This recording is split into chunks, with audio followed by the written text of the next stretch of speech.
வணக்கம். மாலை முரசு செய்திகளை விரிவாக பார்ப்பதற்கு முன் தலைப்புச் செய்திகளை பார்க்கலாம். சென்னை மற்றும் புறநகர் பகுதிகளில் நள்ளிரவில் பலத்த காற்றுடன் வெளுத்து வாங்கிய கனமழை. வெப்பம் தணிந்து குளிர்ச்சியான சூழல் நிலவியதால் பொதுமக்கள் மகிழ்ச்சி.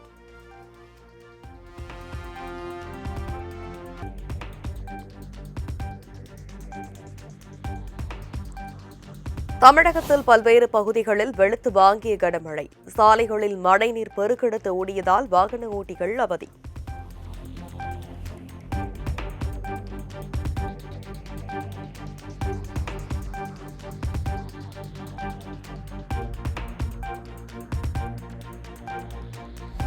தேனி மாவட்டம் வருசநாடு மலை கிராமங்களில் ஆலங்கட்டி மழை வெளுத்து வாங்கியதால் பொதுமக்கள் உற்சாகம்.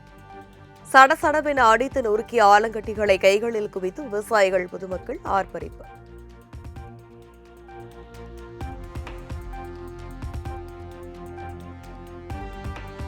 வரும் 24ஆம் தேதி வரை தமிழகம் மற்றும் புதுச்சேரியில் மிதமான மழைக்கு வாய்ப்பு. சென்னை வானிலை ஆய்வு மையம் கணிப்பு.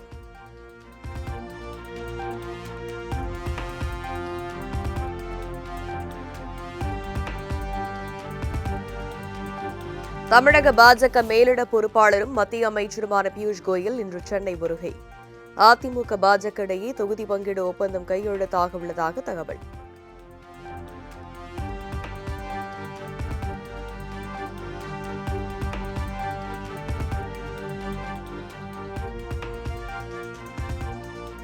சென்னையில் வேளச்சேரி, மயிலாப்பூர், தியாகராய நகர் உள்ளிட்ட தொகுதிகளை கேட்டு பெற பாஜக திட்டம்.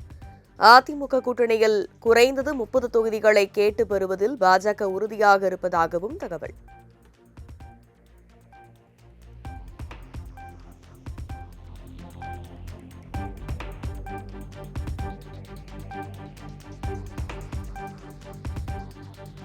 திமுக அரசு மீது அதிமுகவினர் அவதூறுகளை அள்ளி இறைத்து வருவதாக முதலமைச்சர் மு.க.ஸ்டாலின் கண்டனம். தமிழகத்தின் எதிர்காலத்தை வடிவமைத்துக் கொண்டிருக்கும் சாதனைகளை திமுக சொல்லி வருவதாகவும் பெருமிதம்.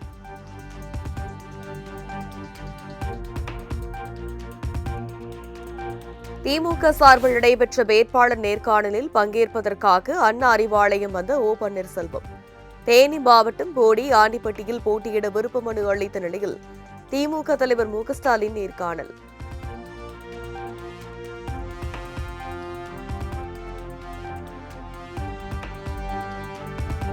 திமுக தலைவர் மு.க.ஸ்டாலின் தமிழகத்தின் முதலமைச்சராக நிச்சயமாக மீண்டும் அரியணையில் அமர்வார் என ஓபிஎஸ் உறுதி. ஜெயலலிதா இருந்தபோது இருந்த அதிமுக தற்போது இல்லவே இல்லை என்றும் கருத்து. அதிமுக கோட்டைங்கிறது மாறிடுச்சா சார்? எப்படி இருக்கு களத்துல? அதிமுகவே இப்ப இல்ல சார். நேர்காணல்ல முதலமைச்சர் என்ன கேட்டாரு, என்ன சொன்னாரு? எவ்வளவு சுவாரஸ்யமா தொகுதிகளிலும் விருப்ப மனு அளித்திருக்கின்றவர்களிடம் கருத்து கேட்டிருக்கிறார். வெற்றி வாய்ப்பு பற்றி விவரமாக பொறுப்பாளர்கள், கட்சியினுடைய அனைத்து நிலை பொறுப்பாளர்களும் விவரமாக தளபதியுடன் சொல்லிக் கொண்டிருக்கிறார். அதிமுக கோட்டைங்கிறது மாறிடுச்சா சார்?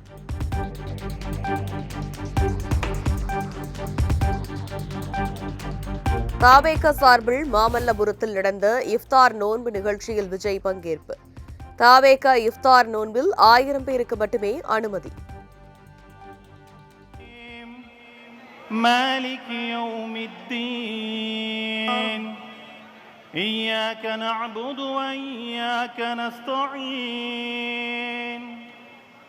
اهدنا الصراط المستقيم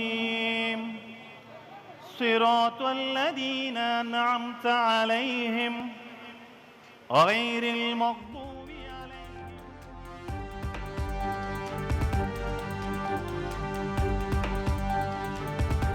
தாவேக இந்த டீம் அந்த டீம் என வரும் தகவல்களை நம்பாதீர்கள்.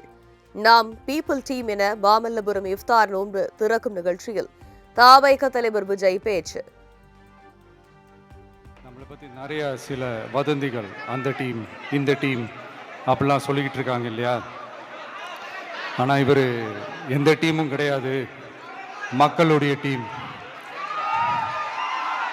பீப்புள்ஸ் டீம் அப்படின்னு எல்லாருக்கும் தெரிஞ்சதுக்கப்புறம் வேற என்ன அவதூறு பரப்பலாம் இவர் மேலே அப்படின்ட்டு ட்ரை பண்ணி எல்லாமே அவங்களுக்கு ஒர்க் அவுட் ஆகலை.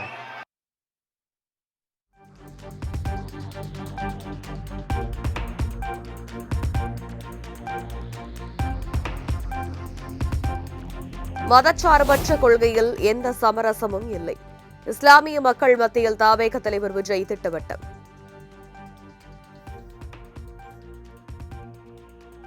மறுபடியும் ஓப்பனா தெளிவா ஒரு விஷயத்தை நான் சொல்றேன். நாங்க எப்பவுமே மதச்சார்பற்ற கொள்கைன்றதுல அந்த ஸ்டாண்ட்லேயோ மதச்சார்பற்ற சமூக நீதி என்ற அந்த நிலைப்பாட்டிலேயோ எப்பவுமே சமரசம் வச்சுக்கவே மாட்டோம். நம்மளுடைய தலைமையில தான் ஆட்சி அப்படின்றதுல எப்பவுமே உறுதியா இருக்கிறோம். நம்மளுடைய முதல் மாநாட்டில் கூட நான் சொன்ன மாதிரி அரசியலில் யாருக்காகவும் எதுக்காகவும் எந்த விதமான ஒரு சமரசமும் நம்ம வச்சுக்க போறதே இல்லை. அந்த பேச்சுவார்த்தையே கிடையாது.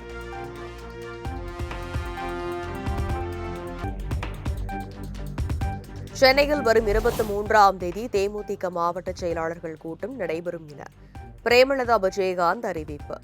வரும் 22ஆம் தேதிக்குள் தொகுதி பங்கீட்டை முடித்து வேட்பாளர்களை தேர்வு செய்ய தேமுதிக திட்டம்.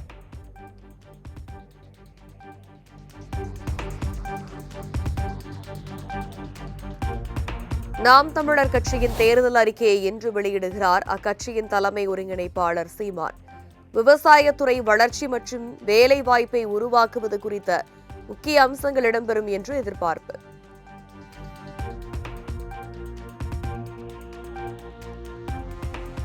சட்டமன்ற தேர்தல் அறிவிக்கப்பட்ட நிலையில் தொண்டர்களிடம் திரள் நிதி கேட்கும் நாம் தமிழர் கட்சி தலைமை ஒருங்கிணைப்பாளர் சீமான் 30 கோடி முதலீடு செய்கிற வேட்பாளருக்கு இடையில் அதற்கான வட்டி காசை கூட செலவு பண்ண முடியாத நிலையில் உள்ளோம் என வீடியோவில் பேச்சு.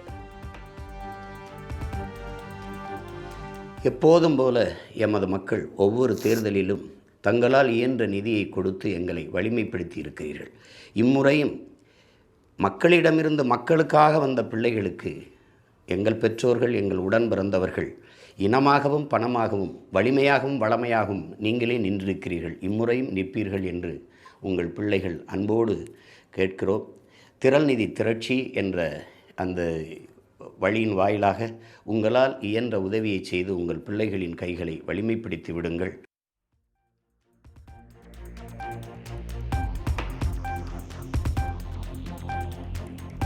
தமிழ்நாடு, புதுச்சேரி உள்ளிட்ட 5 மாநில தேர்தல் பணிகளில் 25 லட்சம் அதிகாரிகளை பணியமர்த்தியது தேர்தல் ஆணையம்.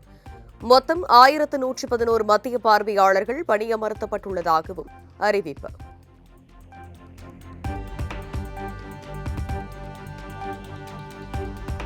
தமிழகத்தில் வாக்குப்பதிவிற்கு 5 நாட்களுக்கு முன் பூத் ஸ்லிப் விநியோகம் செய்யப்படும் என மாநில தலைமை தேர்தல் அதிகாரி அர்ச்சனா பட்நாயக் அறிவிப்பு. வாக்குச்சாவடியின் பெயர், வாக்குப்பதிவு நாள், நேரம் போன்றவை பூத் ஸ்லிப்பில் இடம்பெற்றிருக்கும் எனவும் தகவல்.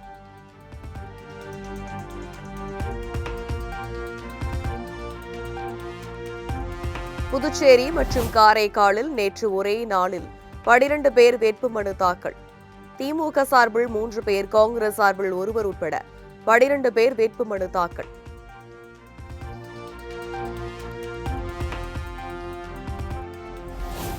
தமிழகத்தில் 3 நாட்களில் உரிய ஆவணங்கள் இல்லாத 42 கோடியே 65 லட்சம் ரூபாய் மதிப்பிலான பணம் மற்றும் பொருட்கள் பறிமுதல். 2 கோடியே 37 லட்சம் ரொக்கம், 16 கோடியே 42 லட்சம் மதிப்பிலான உலோகங்கள் பறிமுதல் செய்யப்பட்டதாக தேர்தல் ஆணையம் தகவல்.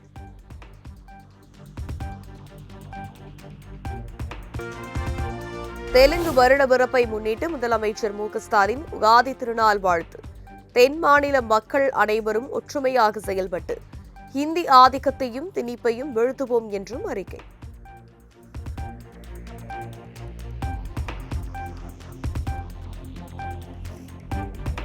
தெலுங்கு வருட பிறப்பை முன்னிட்டு அதிமுக பொதுச் செயலாளர் எடப்பாடி பழனிசாமி உகாடி திருநாள் வாழ்த்து. தமிழகத்தில் வாழும் தெலுங்கு மற்றும் கன்னட மொழி பேசும் மக்கள் மொழிகளை கடந்து சகோதரத்துவத்துடன் வாழ்ந்து வருவதாக பெருமிதம்.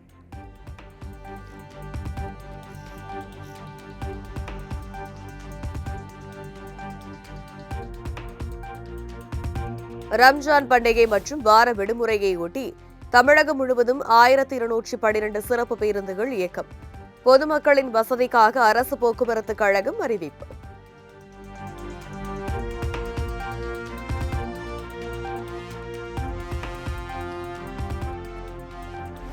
நெல்லையில் அரசு பேருந்தில் அரங்கேறி வரும் டிக்கெட் கட்டண கொள்ளை. 15 ரூபாய் டிக்கெட்டுக்கு 2 மடங்காக 30 ரூபாய் கட்டணம் வசூலித்து நூதன மோசடி. 1% 2 டிக்கெட் கேட்டா ஸ்பெஷல் பஸ்ஸா 1% தான் வந்திருக்காங்க. ஆனால் 2% டிக்கெட் போட்டிருக்காங்க. ஆனால் உங்கள்கிட்ட இன்றைக்கி எத்தனை பேர் வந்திருக்கீங்க? 1 தானே. டிக்கெட் கொடுங்க. இங்கே பாருங்கள், 1% தான், ஆனால் 2 பேர்த்து டிக்கெட்டு கேட்டால் ஸ்பெஷல் பஸ்ஸு.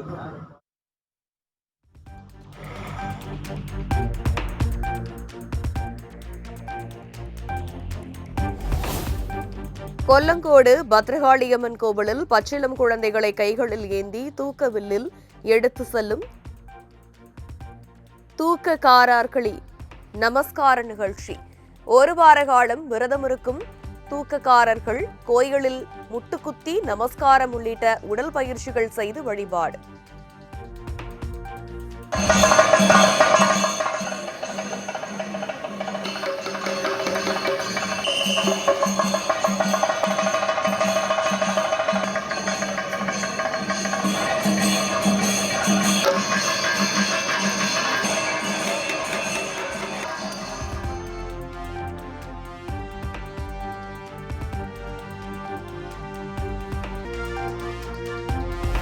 அரசியலில் ஓய்வு என்பதே இல்லை என மாநிலங்களவையில் பிரியாவிடை பெறும் நிகழ்வில் பிரதமர் மோடி உரை.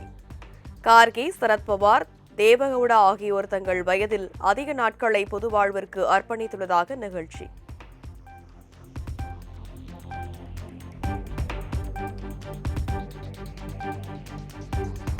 தங்களை காதலித்துவிட்டு பிரதமர் மோடியை தேவகவுடா திருமணம் செய்ததாக மாநிலங்களவையில் மல்லிகார்ஜுன கார்கே நகைச்சுவை. மதச்சார்பற்ற ஜனதாதளம் கட்சியின் கூட்டணி மாற்றம் குறித்த கார்கேவின் நையாண்டியை ரசித்து கேட்ட பிரதமர் மோடி. क्या हुआ मुझे मालूम नहीं, वो तो प्रेम हमारे साथ की है, मोहब्बत हमारे साथ, शादी मोदी साहब के साथ की, ये रिसेंटली हुआ, तो आप ऐसा माने मुझे मालूम नहीं है, लेकिन क्या हुआ मुझे मालूम नहीं.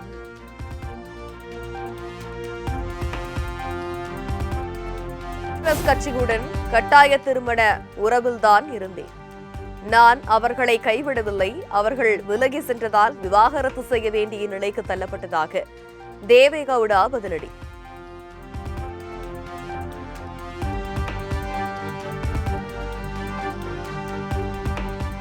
டெல்லியில் பிரதமர் மோடி தலைமையில் பாஜக மத்திய தேர்தல் கமிட்டி கூட்டம். பாஜக தேசிய தலைவர் நிதின் நபீன், உள்துறை அமைச்சர் அமித் ஷா, ராஜ்நாத் சிங் உள்ளிட்டோர் பங்கேற்பு.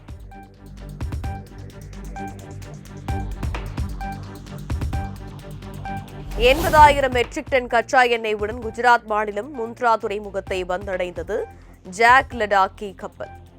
மேற்காசிய பிராந்தியத்தில் நிலவும் போர் பதற்றத்துக்கிடையே ஹார்மூஸ் நீரிணை வழியாக இந்தியாவுக்கு வருகை தந்த 3வது கப்பல்.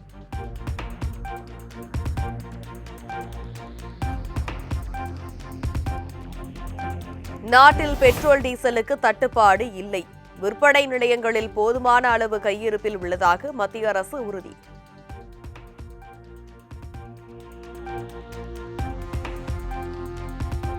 மேற்கு வங்கத்தில் அமலாக்கத்துறை சோதனையின் போது முதலமைச்சர் அத்துமீறி நுழைவது ஆரோக்கியமான சூழல் அல்ல. ஆய்வின் போது முக்கிய ஆவணங்களை மம்தா பானர்ஜி எடுத்துச் சென்றதாக தொடரப்பட்ட வழக்கில் உச்சநீதிமன்றம் அதிருப்தி.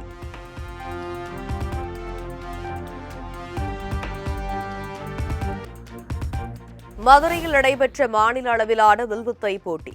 காஞ்சிபுரத்தைச் சேர்ந்த 4 வயது சிறுவன் லக்ஷித் மாயோன் தங்கப் பதக்கம் வென்று சாதனை.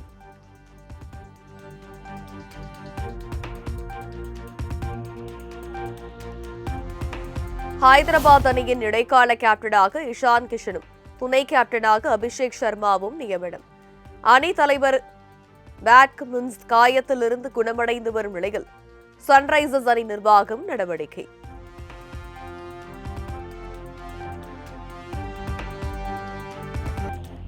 மகேந்திர சிங் தோனியை போன்றவர்கள் ஒரு நூற்றாண்டுக்கு ஒரு முறைதான் பிறக்கிறார்கள் என மக்கள் நினைக்கிறார்கள்.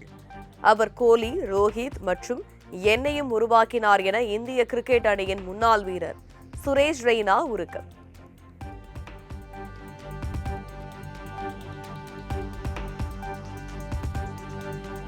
நடிகை நயன்தாரா குறித்த சி.வி. சண்முகத்தின் சர்ச்சைக்குரிய கருத்துக்கு நடிகர் விஷால் கடும் கண்டனம். நாம் தான் பெண்களுக்கு மரியாதை செய்யணும், அதுதான் ஒரு ஆணின் அழகு எனவும் வீடியோ பதிவு. இந்த விஷயம் எதுக்காக உங்களுக்கு கைத்தட்டல் வாங்குறதுக்காக இந்த மாதிரி ஒரு கொச்சமான ஒருத்தரை கொச்சப்படுத்தி நீங்க கைத்தட்டல் வாங்கணும்னு அவசியமே கிடையாது. நம்ம சமுதாயத்துல பெண்களுக்கு நம்ம மரியாதை கொடுத்தாதான் நம்மளுக்கு ஒரு என்ன சொல்றது, ஒரு அது டியூட்டி இல்ல, அது மனசார வரணும். அது உங்களுக்கும் வரணும்னு நான் எதிர்பார்க்கிறேன்.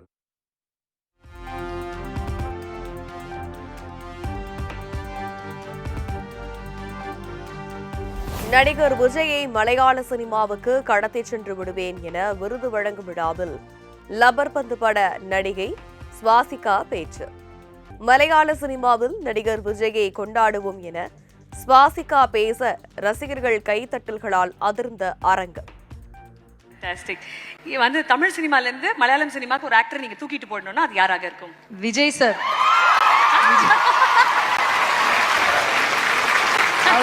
அவர்தான் தமிழ்ல நடிக்கலன்னு சொன்னாலும் மேபி நீங்க வாங்க சார், மலையாளத்துக்கு வாங்க, அங்க நல்லா கொண்டாடுறோம் நாங்க உங்களை. சூர்யா நடிப்பில் ஆர்.ஜே. பாலாஜி இயக்கத்தில் உருவாகியுள்ள கருப்பு திரைப்படம் மே 14ஆம் தேதி ரிலீஸ் ஆகும் என படக்குழு அறிவிப்பு. படத்தின் ரிலீஸ் தேதி வெளியாகியுள்ளதால் நீண்ட நாள் காத்திருப்பில் இருக்கும் சூர்யா ரசிகர்கள் மகிழ்ச்சி.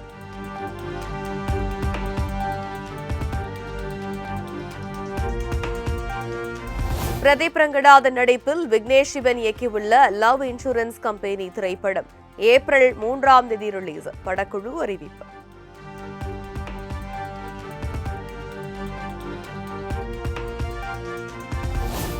யோகி பாபுவின் 300வது படமான அர்ஜுனன் பெயர் 10 படத்தின் டீசரை வெளியிட்ட லோகேஷ் கனகராஜ். படத்தின் டீசருக்கு ரசிகர்களிடையே நல்ல வரவேற்பு. மணிவண்ணன் இயக்கி சத்யராஜ் நடிப்பில் வெளியான அமைதி படை திரைப்படம் 32 ஆண்டுகளுக்கு பிறகு ஏப்ரல் 10ஆம் தேதி ரீ-ரிலீஸ். ஏப்ரல் 10ஆம் தேதி மறு வெளியீடு செய்ய உள்ள நிலையில் மார்ச் 30ஆம் தேதி ட்ரெய்லர் வெளியாகிறது. நடிகைகள் சமந்தா, ஸ்ருதிஹாசனின் லேட்டஸ்ட் கிளிப்ஸ். சமந்தா மஞ்சள் நிற புடவையிலும் ஸ்ருதிஹாசனின் மாடல் உடையிலும் இருக்கும் புகைப்படங்கள் வைரல்.